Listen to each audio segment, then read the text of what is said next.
communiste russe réitère son soutien à la Syrie dans son affrontement de l'ingérence extérieure.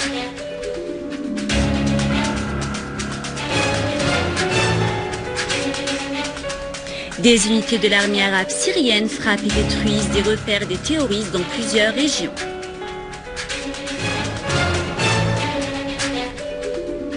Sit-in à Majd al-Shams en signe de deuil pour les victimes de l'explosion terroriste survenue à Damas.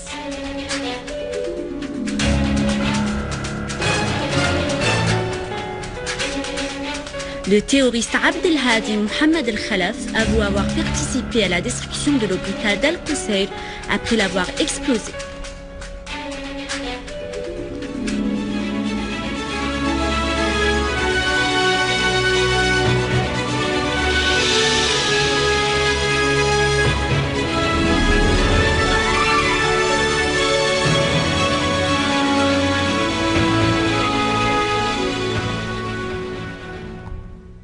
Mesdames et messieurs, bonsoir, voici le journal.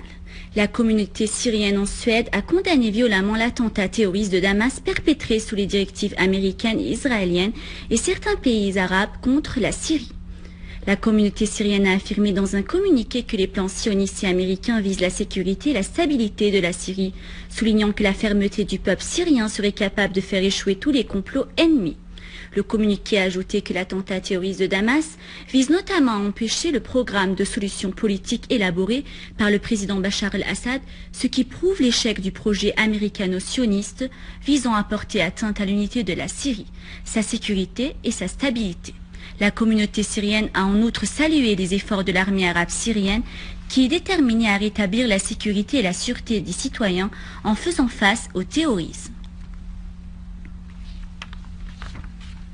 En signe de deuil pour les victimes de l'attentat terroriste survenu à Damas, nos concitoyens au Golan occupé ont observé un sit-in sur la place Sultan Bachar al-Atrash à Majd al-Shams. Les participants ont vivement condamné ce crime terroriste, affirmant qu'ils sentent les blessures de leur patrie, la Syrie, qui doit sortir triomphant de cette crise, ont-ils affirmé. À la banlieue d'Idlib, nos forces armées ont poursuivi la traque des groupes terroristes armés, détruisant leurs repères et leur matériel dans plusieurs régions. À Idlib, une unité de l'armée s'est accrochée avec des terroristes aux alentours de Wadi Daif, Hish, Hamidiyeh, Majazer, Deir el-Zarad et Saraqib et aux deux villages Tal Salmo et Dahabiya, faisant des tués et des blessés parmi les terroristes et détruisant grand nombre de leurs véhicules.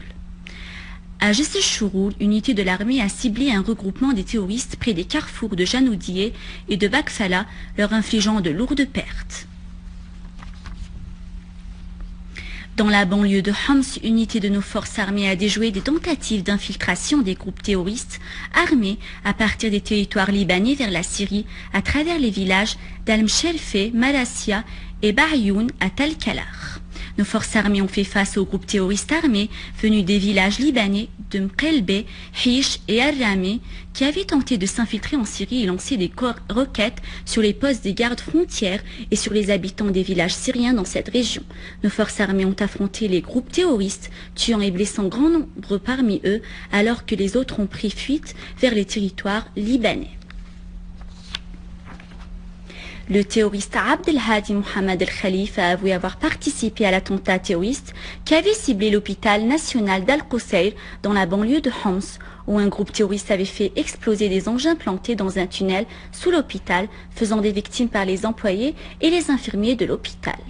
Le terroriste Khalif a avoué à la télévision syrienne qu'il avait rejoint le groupe terroriste Mohannad Rannoum et qu'il était venu à Baba Amro avec 25 autres terroristes avec des armes de mitrailleuses et d'autres équipements.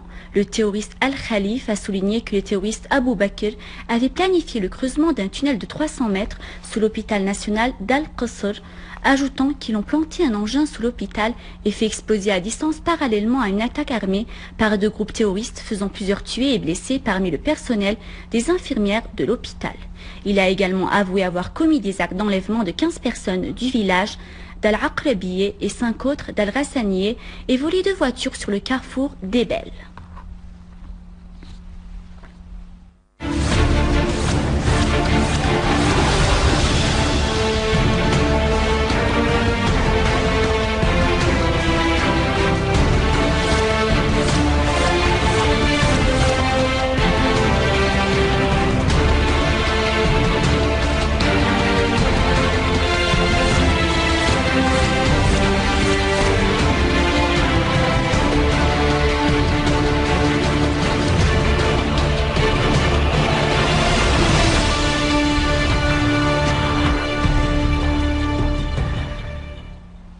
Les délégués de la conférence du Parti communiste russe qui se tient à Moscou ont publié un communiqué dans lequel ils ont exprimé leur plein soutien aux autorités officielles en Syrie. Les délégués ont appelé la direction russe à apporter le soutien politique et financier nécessaire à la Syrie afin qu'elle puisse faire face à l'agression extérieure, soulignant que l'Occident recrute et soutient des gangs mercenaires pour les envoyer en Syrie. Selon le communiqué, l'Occident s'oppose à la politique étrangère indépendante suivie par les autorités syriennes et pour cela, l'impérialisme mondial vise sous le couvert de la démocratie à renverser l'autorité légitime dans ce pays. À Al-Saouda, le sous-comité du dialogue a tenu une réunion consultative avec le Parti de la volonté populaire et a écouté ses propositions concernant les principes du dialogue national et la façon de la représentation du gouvernorat. Les membres du parti ont appelé le sous-comité du dialogue à examiner la forme de la loi électorale, l'économie et les moyens d'assurer la liberté politique et un média national présentant les différents points de vue des Syriens. Le gouverneur de Soueïda, Atif Nadaf, a affirmé que le sous-comité n'exclut personne de ces réunions consultatives appelant à approfondir la confiance entre le citoyen et l'État. À Damas, le sous-comité du dialogue national au gouvernorat de Damas a amorcé ses rencontres consultatives pour lancer le dialogue global.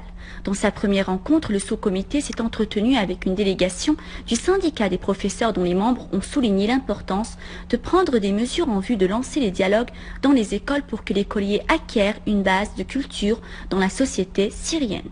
Le sous-comité a rencontré aussi une délégation de l'Union féminine qui a souligné l'importance de dialoguer avec la femme.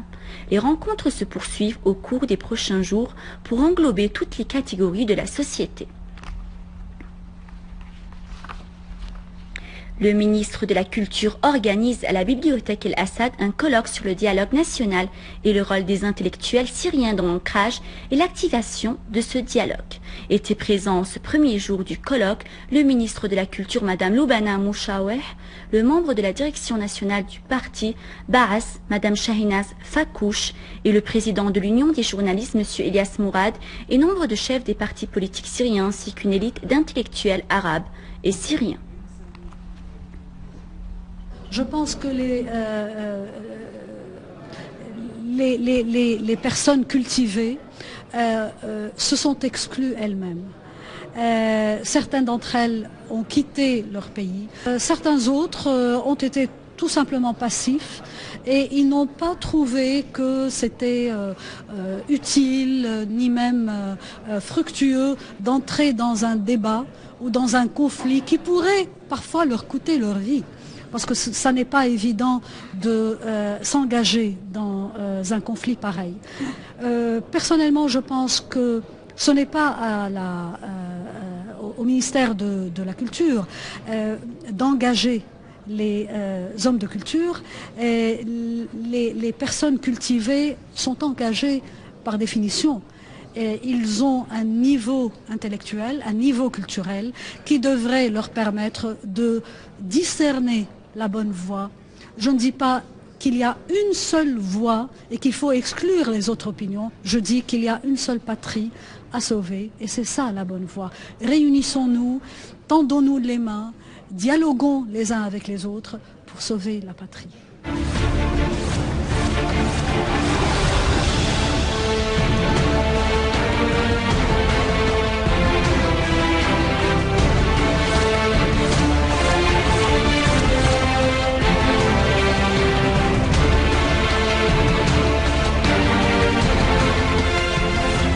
À la fin de ce journal, je vous rappelle les principaux titres. Le Parti communiste russe réitère son soutien à la Syrie dans son affrontement de l'ingérence extérieure.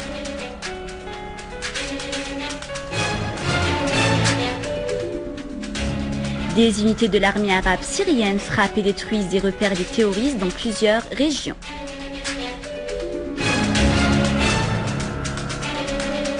Sitina Majdecham sans signe de deuil pour les victimes de l'explosion terroriste survenue à Damas.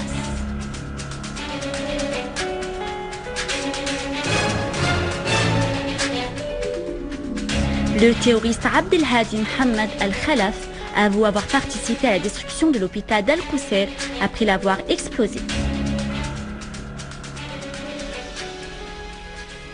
Je vous rappelle que vous pouvez consulter notre site internet siaonline.sy pour revoir ce journal et davantage d'informations. C'est ainsi que s'achève notre journal. Je vous remercie de votre fidélité. Au revoir.